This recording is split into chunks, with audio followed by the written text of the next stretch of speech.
కంచి కామకోటి పీఠం వారి Shri Chandrasekhara Saraswati మహావిశ్వవిద్యాలయం inter marks ఆధారంగా స్కాలర్షిప్స్ తో కూడిన అడ్మిషన్లు.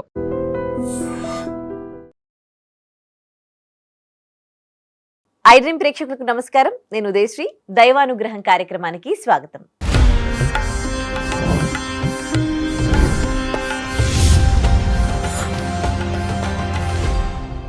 ఇప్పుడు మనుషుల మెంటాలిటీస్ ఎట్లా అంటే ఇండిపెండెంట్గా బతుకుతూ ఉన్నారు.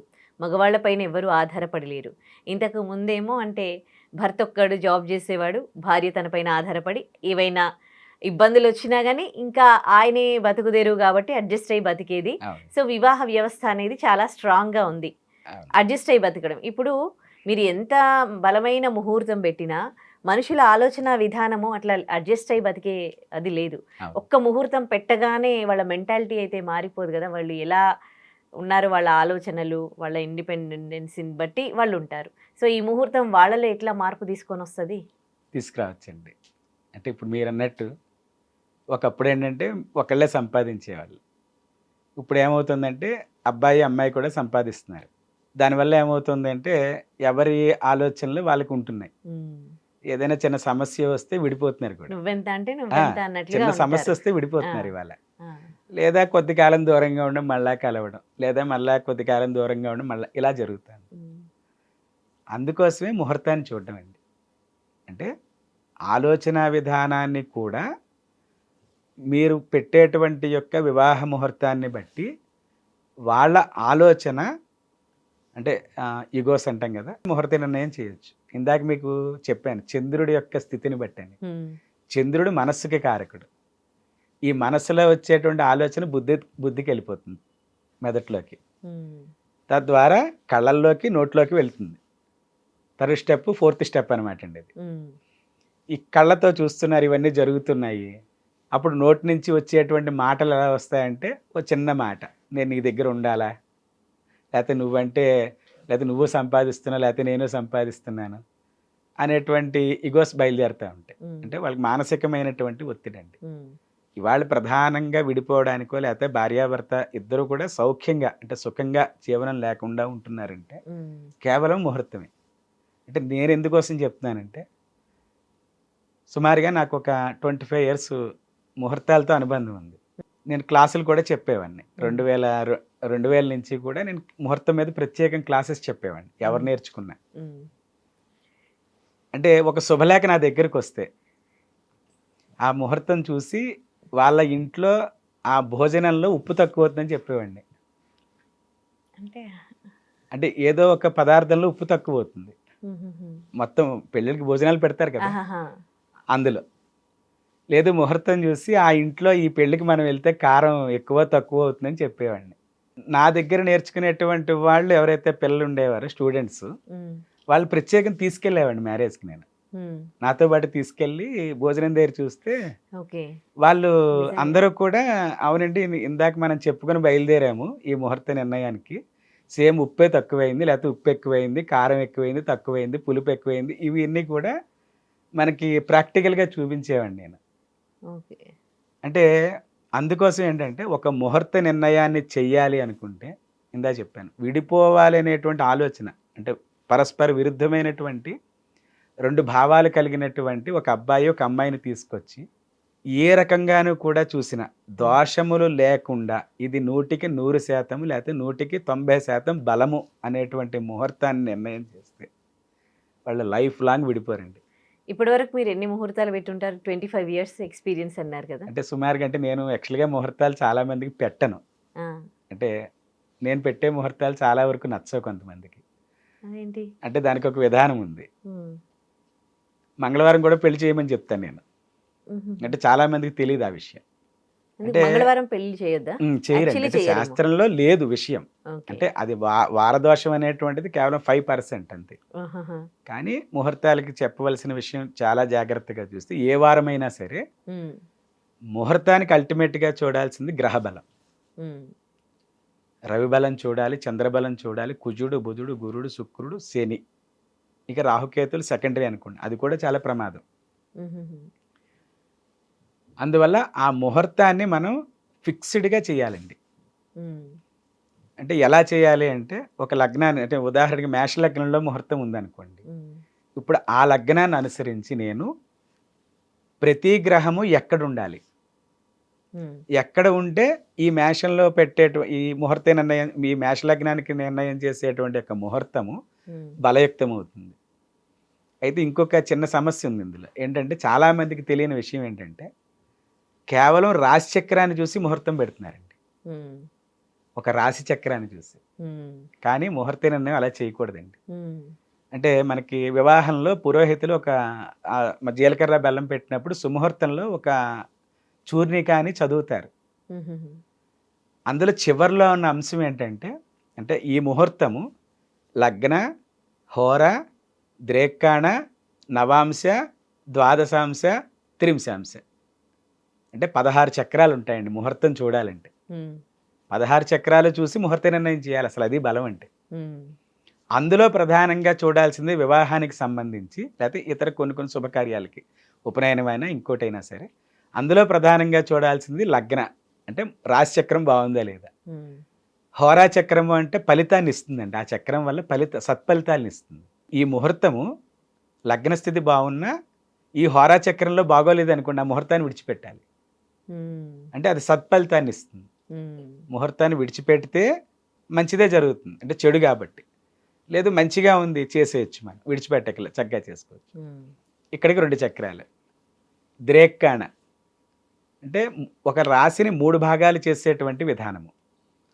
అంటే ద్రేక్కాణ చక్రంలో ఉండేటువంటి గ్రహగతులు కూడా లగ్నం నుంచి బలంగా ఉండాలి. లగ్న, హోర, ద్రేక్కాణ తర్వాత నవాంశ. ఈ నవాంశ చక్రం చాలా ప్రధానమైనటువంటి విషయం అండి ఏ ముహూర్తానికైనా. అంటే ఎటువంటి ముహూర్తానికైనా. చాలామందికి రాశి చక్రంలో గ్రహగతులు చూస్తారు తప్ప ఈ నవాంశ చక్రంలో ఉండేటువంటి గ్రహగతులు చూడరు. ప్రెసెంట్ ముహూర్తాలు పెట్టేవాళ్ళు ఏం చూస్తున్నారు, ఏం చూడట్లేదు, ఏం చూడాలి?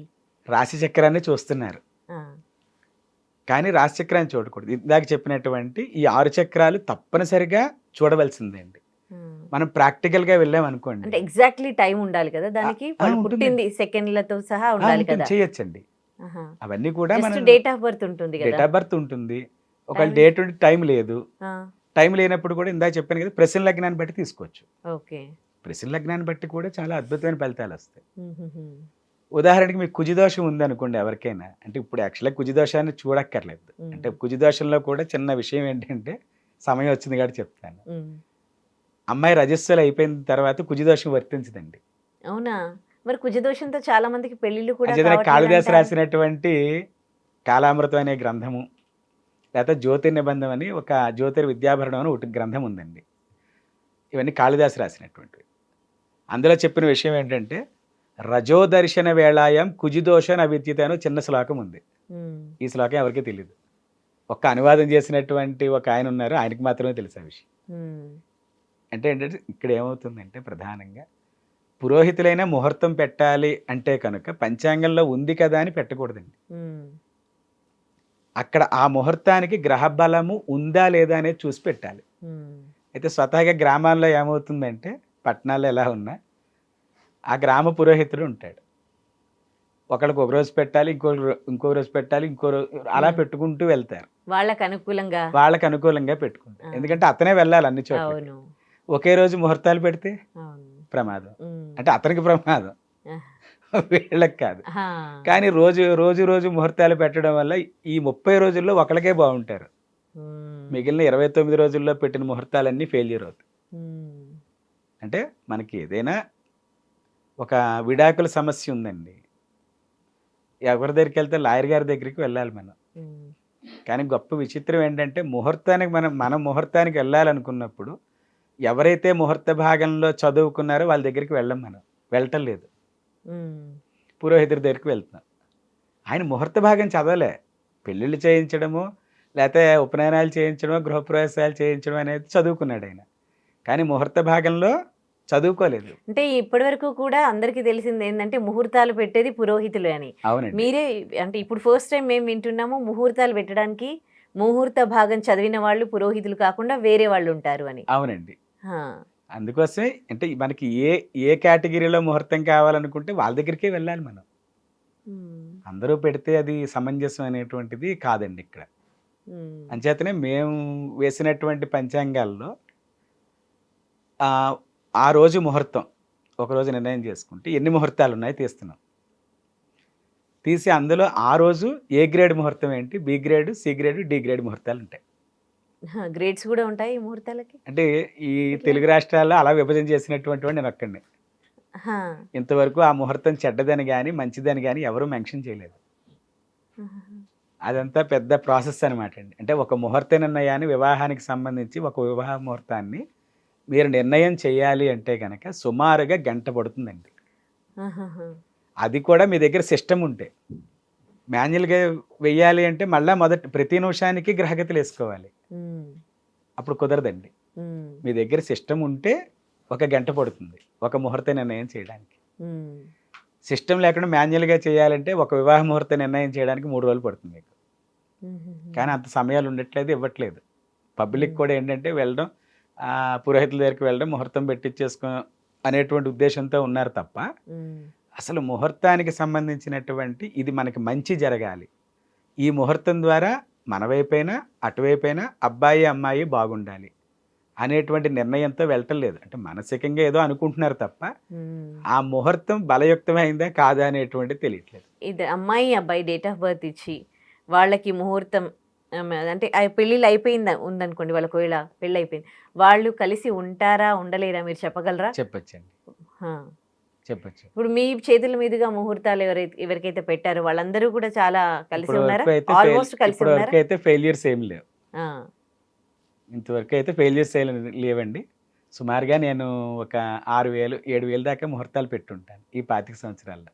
ఉమ్, అంటే మా చుట్టుపక్కల ఏంటంటే ఎవరు ముహూర్తం పెట్టినా నా దగ్గరికి రెక్టిఫైకి వస్తుంది. ఓకే. చెయ్యొచ్చు అంటే ఆ ముహూర్తం బాగుంది అంటే బాగుందనే చెప్తాను. బాగోలేదు అంటే వద్దనే చెప్తాను. ఉమ్, లేదు నేను పెట్టిన ముహూర్తం ఎవరి దగ్గరికైనా రెఫరెన్స్కి వెళ్ళింది అంటే కనుక అంటే నా వరకు నా పరిధిలో నేను చూస్తే అంటే నా గురించి తెలిసిన వాళ్ళు ఉంటే కనుక ఇంకా ఆయన దగ్గర ముహూర్తం పెడితే కనుక అసలు మీరు చూడొద్దు, కళ్ళు మూసుకు చేసేయండి అని చెప్తారు.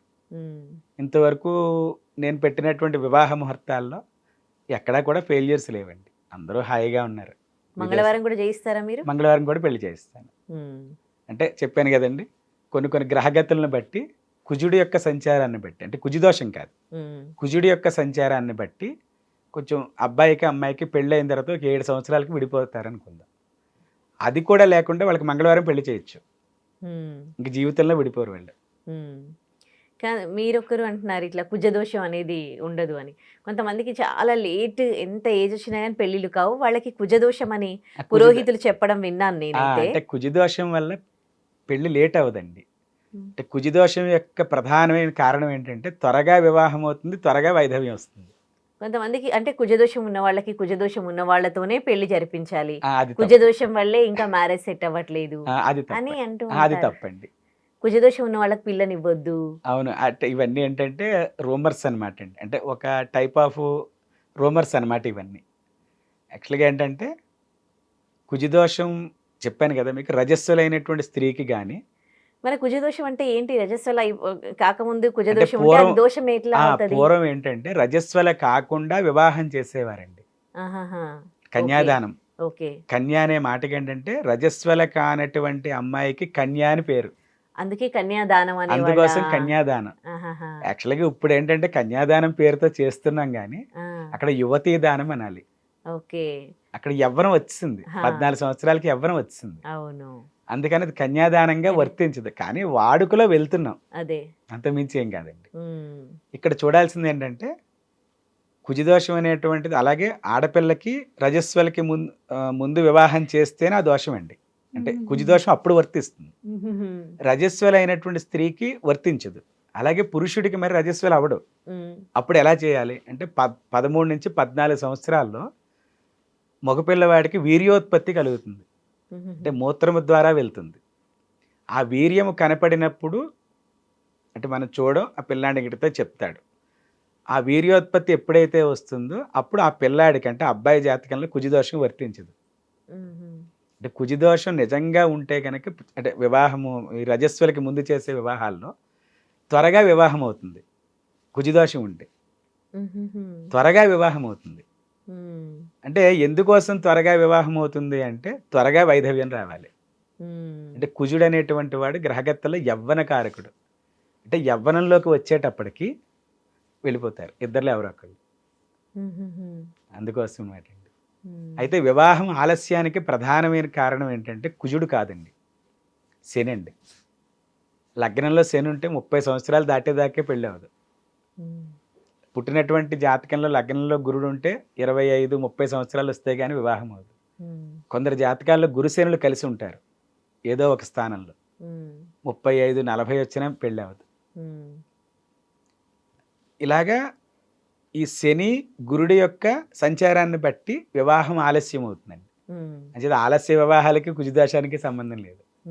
శని గురుడు ప్రధానమైనటువంటి కారణాలు.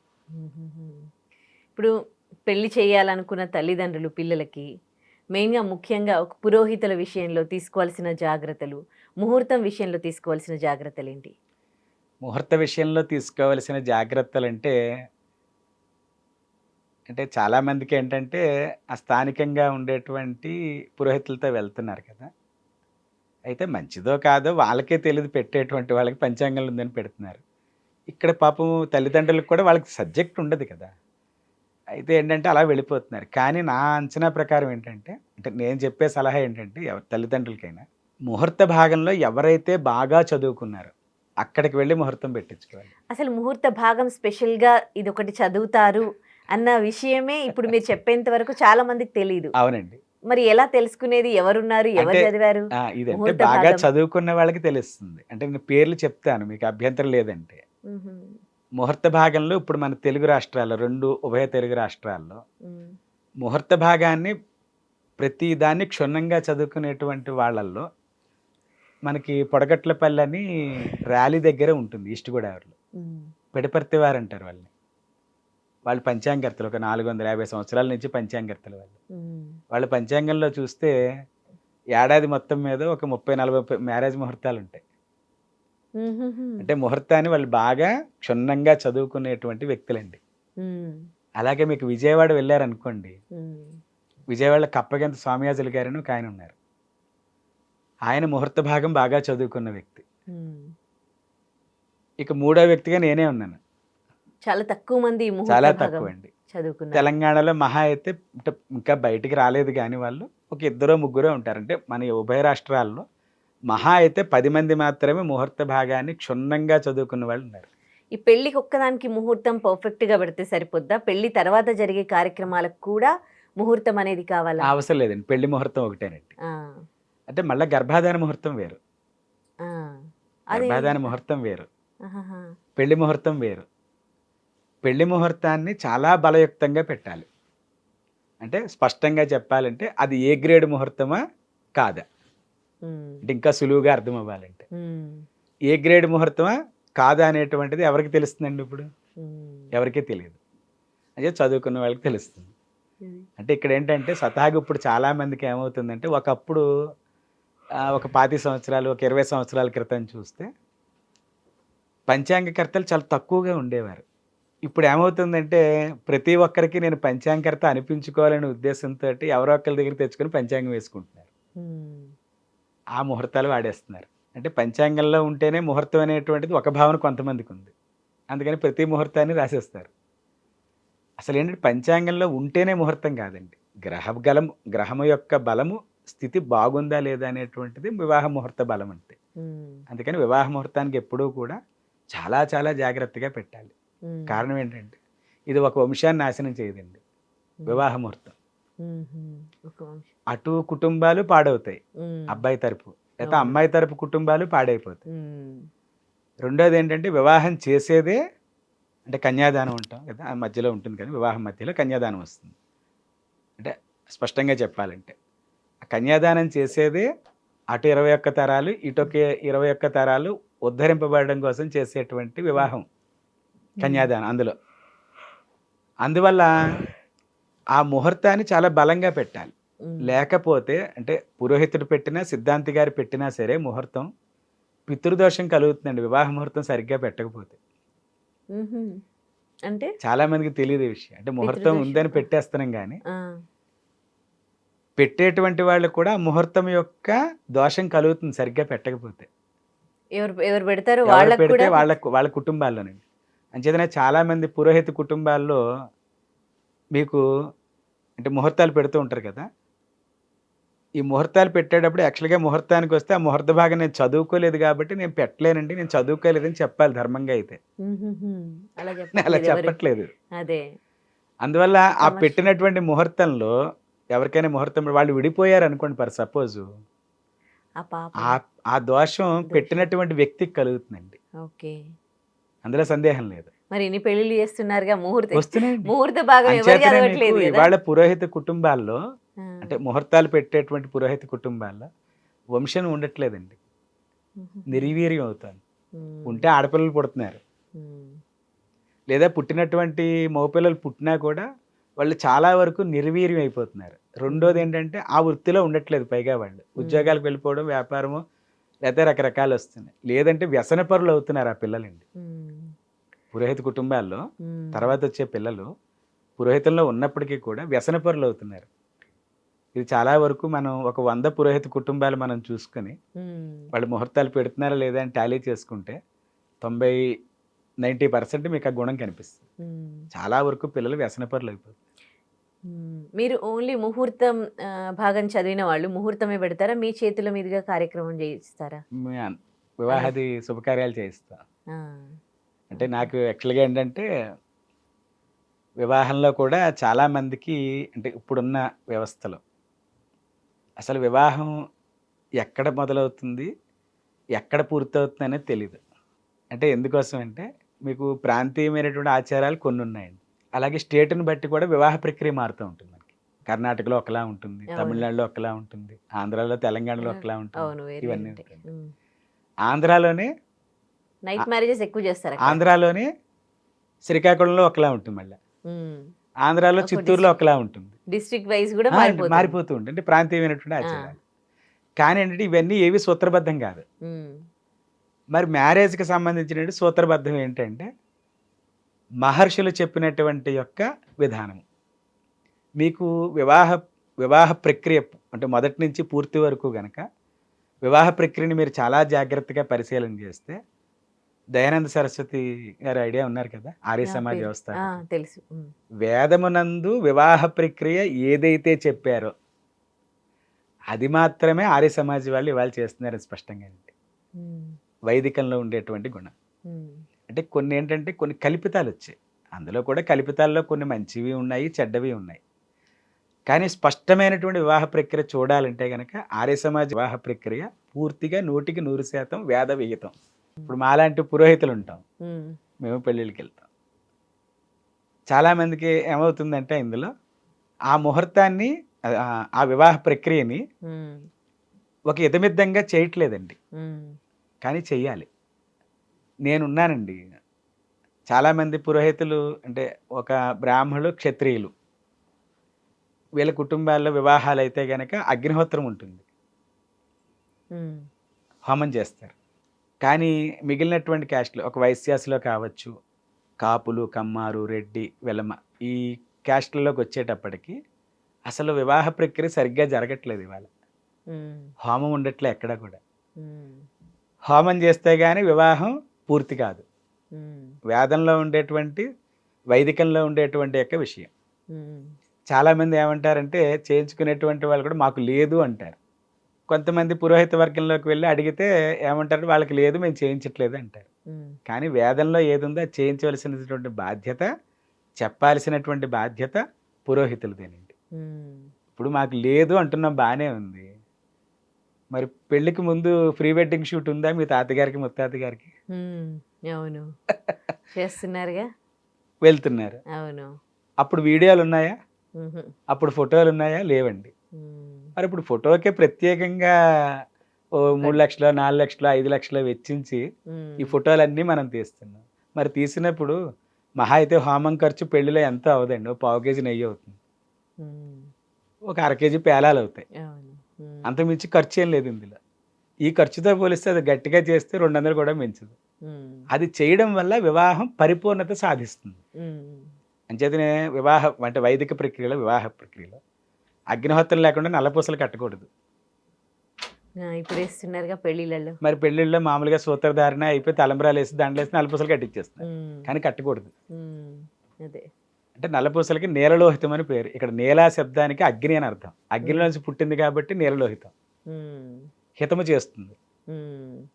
అలాగే సప్తపది చేయకూడదు అగ్నిహోత్రం లేకుండా.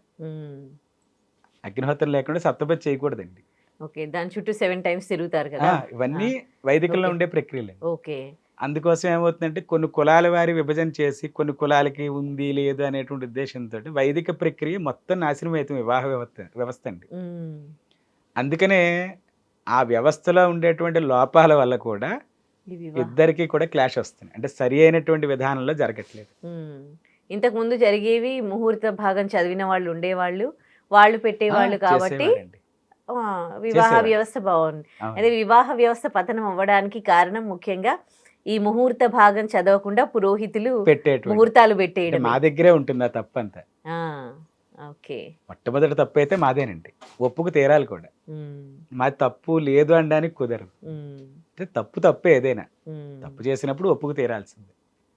అందువల్ల ఏంటంటే ముహూర్త నిర్ణయం అనేటువంటిది చాలా చాలా ప్రధానమైనటువంటి విషయం. ఎవరైనా సరే మనం ఇంకొక చిన్న ఉదాహరణ కూడా చేయొచ్చండి. ఎవరికైనా సరే విరుద్ధ భావాలు కలిగినటువంటి వ్యక్తులను తీసుకొచ్చి వీళ్ళిద్దరికి పెళ్లి చేయకూడదు అని మనం చూస్తే ఒక 100 రూపాయలు బాండ్ పేపర్ మీద రాసుకునండి వాళ్ళిద్దరికి పెళ్లి చేయొచ్చు మంచి ముహూర్తం పెట్టి. 5 సంవత్సరాలు చూడొచ్చు మనం. వీళ్ళిద్దరికి ఏ క్లాష్ రాదని మనం 5 సంవత్సరాల తర్వాత చాలా బాగుంటారు వాళ్ళు. అంటే ఇవన్నీ ఏంటంటే కొంచెం ఛాలెంజింగ్గా కూడా తీసుకోవచ్చండి. శాస్త్ర పరిధిలో ఉండే అంశాలు చాలా వరకు శాస్త్ర పరిధిలో తీసుకోవచ్చు. అందుకని ఎప్పుడూ కూడా ధర్మం అనేటువంటిది వివాహ ప్రక్రియ ద్వారానే ఏర్పడుతుంది. ఇద్దరు కలుస్తారు, పిల్లలు సంతానం కలగాలి, వాళ్ళకి మళ్ళీ సంతానం కలుగుతుంది. ఇవంతా ఒక సైకిల్లో వెళ్తూ ఉంటుంది. అందుకని ఎప్పుడూ కూడా వివాహ బంధానికి వచ్చేటప్పటికి ముహూర్త నిర్ణయం చాలా చాలా చాలా స్పష్టంగా బలయుక్తమైనదే నిర్మాణం చేయాలండి వాళ్ళకి. ఇందాక మీరు ఇంకా అదే గర్భ ముహూర్తం అని కూడా ఏమో అని అన్నారు. అదేంటండి అసలు? గర్భాధాన ముహూర్తం అంటే పిల్లలు పుట్టడానికి మొట్టమొదటిసారి భార్యాభర్త కలిసేటువంటి యొక్క స్థితి అండి. స్పర్శ జ్ఞానం అన్నారు అక్కడ కూడా ఏర్పడుతుంది. ఓకే. ఆ స్పర్శ అనేటువంటిది ఏదైతే ఉంటుందో అది గర్భాధానము ద్వారా జరుగుతుంది. అంటే చాలా మందికి ఏంటంటే పెళ్ళైన తర్వాత 3వ రోజు 4వ రోజు చేసేస్తూ ఉంటారు. అంటే సెలవులు ఉండవని లేకపోతే ఇంకోటి లేదా 16 రోజుల్లోపు ముహూర్తం చూడకూడదని ఒక అపోహ ఉంది. కానీ ఏంటంటే వివాహం అయిన తర్వాత 16 రోజులతో సంబంధం లేదు దానికి. ఎప్పుడు గర్భాధాన ముహూర్తం మంచిది ఉంటే అప్పుడు పెట్టాలి. అంటే మొట్టమొదటి కలయిక ఆధానము అంటే అబ్బాయి యొక్క రేతస్సు అమ్మాయి యొక్క శరీరంలో విడిచిపెట్టేటువంటిది. ఆ రేతస్సు కరెక్ట్గా రాత్రి 9:21 ముహూర్తం పెడితే ఆ సమయానికి ఆధానం జరిగితే కలయిక జరిగితే కనుక మంచి పిల్లలు పుడతారండి. ఇది ఎలా తెలుస్తుంది అంటే పూర్వం చక్రవర్తులు చేసేవారు. తన తర్వాత రాజ్యాన్ని పరిపాలించాలి, యోధుడు పుట్టాలి, మామూలు వాడు పుట్టకూడదు. అందుకని పండిత వర్గం ఏం చేసేవారంటే ఆ రాజు రాణిని ఏ సమయంలో కలిస్తే మళ్ళా యోధుడు పుడతాడు, అటువంటి చక్రవర్తి గుణములు కలిగినటువంటి వాడు పుడతాడు, అటువంటి రాజగుణం కలిగినటువంటి వాడు పుడతాడు అని నిర్ణయం చేసేవారు ముహూర్తాన్ని. అంటే ఇక్కడ ఏమవుతుందంటే పూర్వం రాజులు పోషించేవారు పండితుల్ని కూడా. ప్రభుత్వాలది లోపం ఇప్పుడు పోషించట్లేదు. అయితే పోషిస్తే ఇంకో సమస్య ఉంటుంది ఇక్కడ. ఎవరి మట్టుకు వాళ్ళు పురోహితులను వస్తువుని ముహూర్తాలు పెడుతూ ఉంటారు. నెలకు 5,000 6,000 గవర్నమెంట్ ఇస్తుందంటే తీసుకుంటారు, కానీ మళ్ళీ ముహూర్తాలు మామూలే. కానీ ప్రభుత్వం ఏం చేయాలంటే స్పష్టంగా వైఖరి చూస్తే ముహూర్తాలు ఎవరు పెడుతున్నారు అంటే సమాజం కోసం చెప్తున్న విషయం ఇది. అసలు ఆ వ్యక్తి చదువుకున్నాడు లేదా అనేటువంటిది ఒక మంచి పండితులతోటి టెస్ట్ చేయించాలండి. వాళ్ళకి ముహూర్తానికి సర్టిఫై చేసి గవర్నమెంట్ కనుక ఇస్తే తప్పనిసరిగా మంచి ముహూర్తాలు పెట్టడానికి చదువుకుంటారండి, పురోహితులైనా ఇంకొకళ్ళైనా. ఒక 2002లోనో 2005లోనో ఒక చిన్న సంఘటన జరిగింది కర్ణాటకలో. పెళ్లి ముహూర్తం పెట్టిన తర్వాత ఒక 6 నెలలకి విడిపోయారు ఇద్దరు.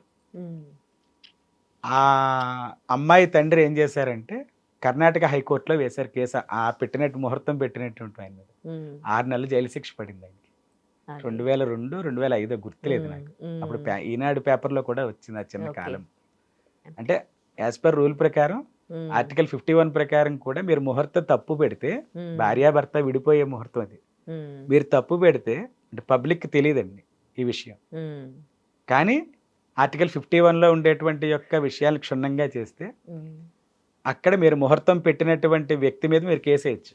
అదే మరి ముహూర్త భాగం ఎవరు చదివిన వాళ్ళు చాలా తక్కువ మంది అంటే ఉన్నారు ఇప్పుడు కదా. చెప్పేవాళ్ళు లేరండి.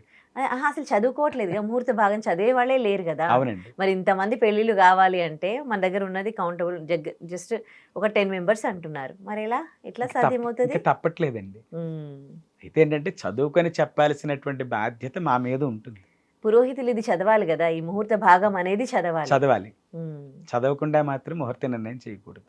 ఇప్పుడు నేను కోర్టుకి వెళ్ళి నేను వాదించలేనండి. అదే ఎందుకు వాదించలేను? లా చదువుకోలే. అందుకని నేను వెళ్తే జడ్జి గారు తిడతారు, ముందు లోపలికే రానివారు. అందువల్ల ఇవన్నీ చూసుకోవాలన్నమాట. ఏదేమైనా ఇప్పుడు వివాహ వ్యవస్థ అనేది పతనం అవుతుంది. అది స్ట్రాంగ్ గా ఉండాలి అంటే ముహూర్త భాగం చదువుకున్న వాళ్ళు ముహూర్తం పెడితే అక్కడ అందరూ బాగుంటారు అని మీరు చెప్తూ ఉన్నారు. సో అందరూ వ్యూవర్స్ కూడా ఇది గమనించి ముహూర్త భాగం చదువుకున్న వాళ్ళ దగ్గరికి వెళ్ళి ముహూర్తం పెట్టించుకుంటే వివాహాలు బాగుంటాయని కోరుకుంటూ థ్యాంక్ యూ సో మచ్ అండి, చాలా మంచి విషయాలు తెలియజేశారు. And for more videos, please subscribe to iDream channel. Subscribe to iDream Media. Please subscribe to iDream. Please subscribe to iDream. Please subscribe iDream. And please subscribe to iDream. For more videos, subscribe to iDream. please like, share and subscribe to the channel. Congratulations, iDream. Subscribe to iDream. Subscribe to iDream. So subscribe to iDream Media. iDream ki iDream team andarki huge congratulations. Please subscribe iDream Media. Please subscribe to iDream. Subscribe iDream. Please subscribe to iDream. iDream అంటే నా కళల channel subscribe చేసుకున్న నోరు తిరుగుతలేదు, మీరైతే గంట గుర్తు కొట్టండి. For more such videos, please subscribe to iDream.